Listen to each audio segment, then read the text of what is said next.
ఇది కక్ష రాజకీయాలు మాత్రమే, ఆ విధంగా మాత్రమే ఉంది తప్ప ప్రజలను ఆదుకునే రాజకీయం అయితే లేదయ్యా. ప్రజా పరిపాలన కాదు ఇది. కక్ష రాజకీయాలు, కుట్ర రాజకీయాలు ఈ కాంగ్రెస్ వాళ్ళదైతే మనకు తెలుస్తూనే ఉంది మిత్రులారా. ఇవన్నీ సాక్ష్యమే. ఇది ఉత్తి ముచ్చట కాదు, ముచ్చట కాదు. ఇక చూడండి, ఇక ఈడ ఉత్తమ్ కుమార్ రెడ్డి ఉండే, భట్టి విక్రమార్క ఉండే, మరి ఇక్కడ పొన్న ప్రభాకరే ఉండే. ఈ దొంగలన్నీ ఒక చోట కలిసినాక ఇక దొంగనికే చేతులు తాళం ఇచ్చినట్టు అయిందే వరమే. విద్యుత్ కొనుగోళ్లపై కాంగ్రెస్ సర్కారు చేస్తున్న ఆరోపణలకు మాజీ సీఎం కేసీఆర్ స్ట్రాంగ్ కౌంటర్ ఇచ్చారు.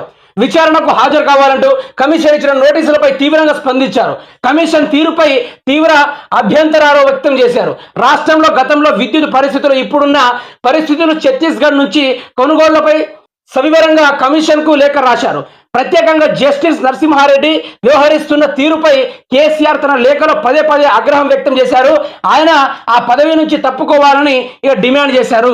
అయితే ముచ్చటేందంటే మిత్రుల